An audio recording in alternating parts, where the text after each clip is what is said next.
Hey guys, I'm Nico Detour with US Optics Academy. Today we're going to do a semi-thorough review about the US Optics new B25 series scope. So starting off a few specs that they have on their website for us. The scope weighs in at 3.44 pounds. Overall length of it is 17.9 inches from objective to ocular. And it's 4 inches across and 4 inches tall. That's not accounting for our Alamo mount that we have on the scope today, guys. I just took it off a rifle real quick. I'm going to do a video for you. So we're going to start from the front of the scope and work our way back. And I'm going to reference off our older LR17 model scope so you guys can kind of see a comparison. I'm sorry I don't have an ER25 here for you guys today, but I want to give you guys something to reference off of. So let's start off with the front, guys. On our newer objective lens on the B25, it's 52 millimeters. Versus our old one was 58 millimeters. What that means for you guys, we got a smaller objective lens up front of 52 millimeters, a gradual bell housing angled, and we've re-engineered the ray traces. What that means for you is better light when you get down behind the rifle, and it doesn't wash out when you get down on a bright sunny day and you're shooting at some white steel or white paper. Faster shots on targets, guys. All right, moving along. Now, on the old ER25, it was a 34 millimeter tube, and it's the same size on our new B25. But what we've done is we've standardized that scope tube size for all of our scopes now, from our B10, our B17, and our B25. It's all the same size.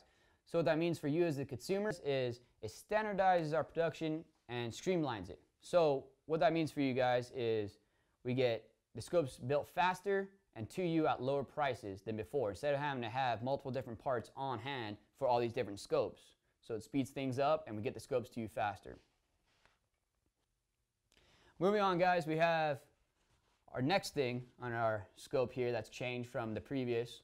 If you notice, we originally had our parallax on the left, our illumination on the right, and our good old elevation erect, and then our windage on the right side as well.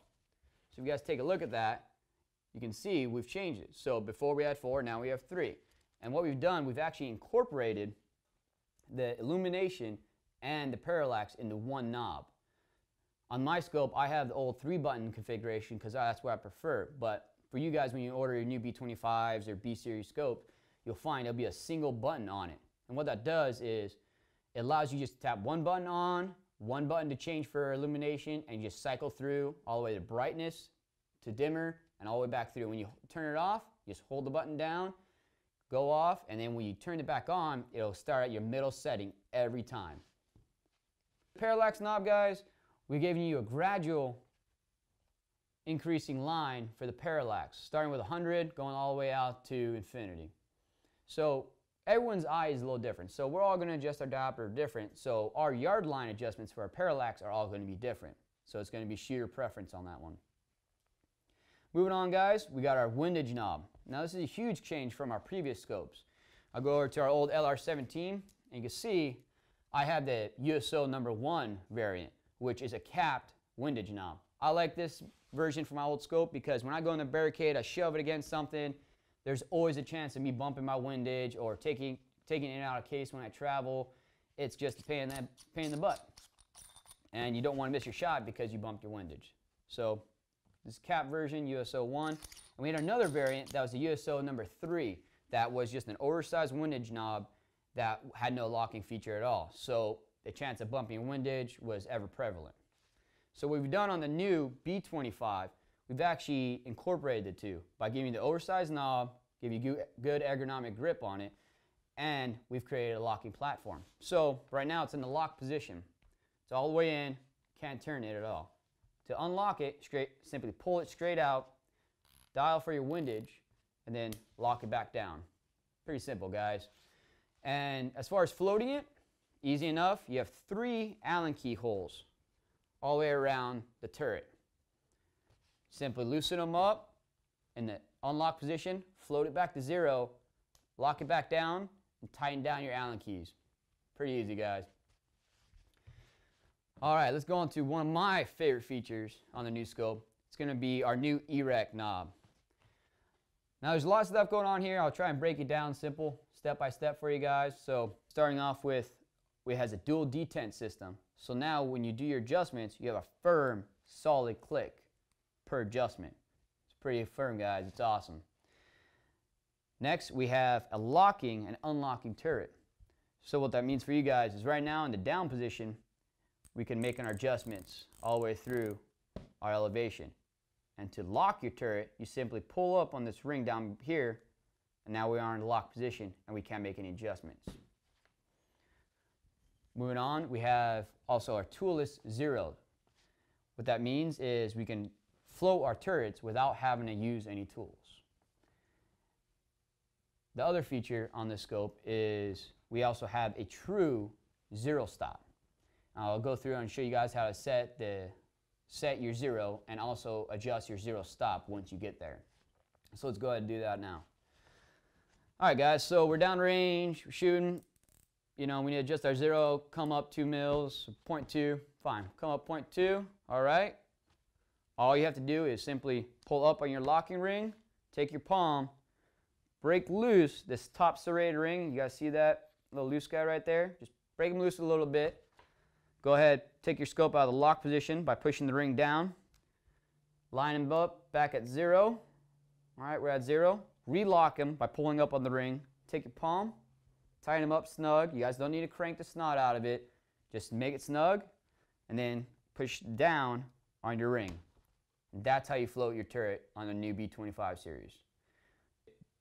Reset our zero stop. We're gonna lock our turret by pulling up on our ring.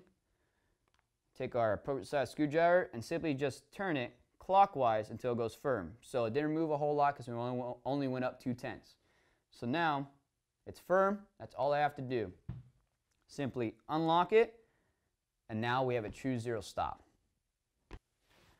All right, guys, one of the biggest improvements I'd say between the two scopes, two models of scopes I should say, is on our old erect knob, we had a whole 11 mils on that first revolution, which made it nice so we didn't have to go over that first rev to get to that farther range. So on our new scope, we went from 11 mils on that first rev to 10 mils on that first rev. The point of doing that is to keep it for simple math for shooters. Because once you go past that 10th mil increment, all you have to do is just add 1 on top of that. Just everyone can count 1, 2, 3, 4. We hope so. So that simple math is going to make it easier for the consumer and get you on target faster.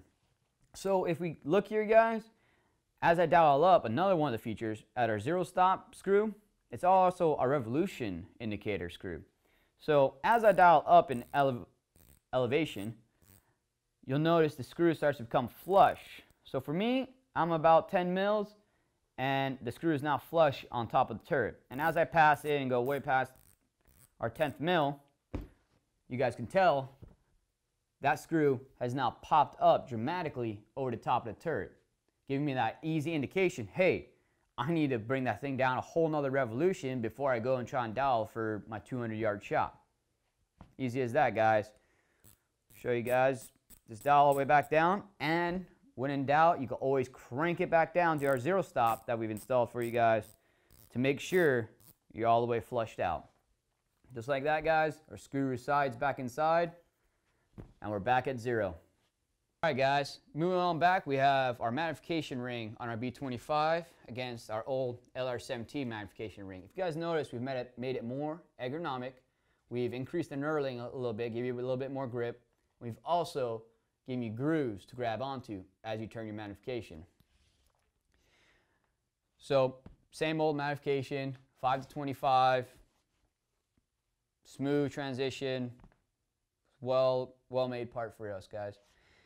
And if you guys notice the difference between our old B25 and LR17 here, just a traditional tube style versus an ergonomic sweep back on the knob. All right, guys, moving on back to our diopter focus. So you get a full range of adjustment for the shooter's eye. It's contoured to match the magnification ring, and it's pretty solid, guys.